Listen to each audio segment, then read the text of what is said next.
अल्लाहुम्मा सल्लि अला मुहम्मद व आले मुहम्मद। अऊज़ु बिल्लाहि मिनश शैतानिर रजीम। बिस्मिल्लाहिर रहमानिर रहीम।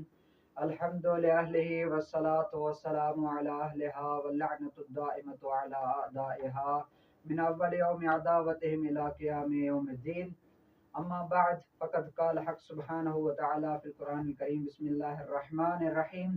क़ुल हुवल्लाहु अहद अल्लाहुस समद लम यलिद व लम यूलद व लम यकुल लहू कुफ़ुवन अहद।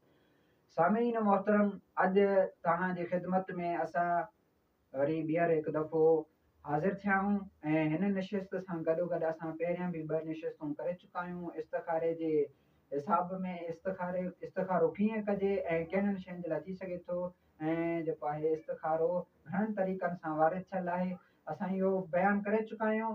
अॼु जेको आहे असां तव्हांजी ख़िदमत में इस्तिखारे जो तरीक़ो बयानु कंदासीं, उहो निमाज़ सां आहे। त निमाज़ सां कीअं इस्तिखारो थींदो आहे।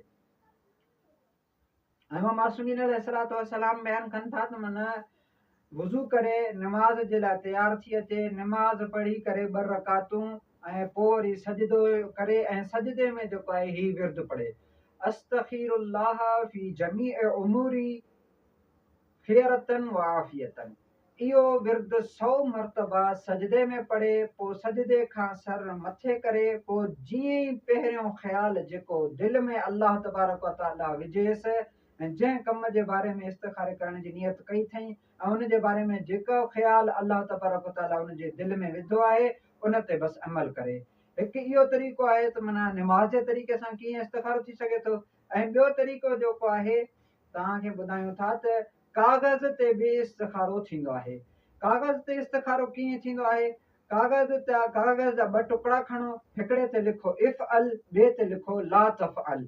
हाणे उन ते जेको आहे पहिरियां विर्द कयो, माना इहा साॻी दुआ पढ़ो, अस्तग़फिरुल्लाह फी जमीअ उमूरी ख़ियरतन व आफ़ियतन।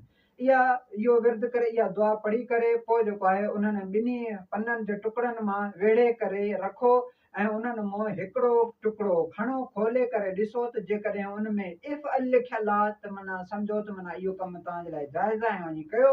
ऐं जेकॾहिं उन टुकड़े में लिखियलु आहे ला तफ़अल त बसि पोइ उन कम खे तव्हां तर्क कयो, बहितर आहे तव्हांजे लाइ। वस्सलामु अलैकुम व रहमतुल्लाहि व बरकातहू।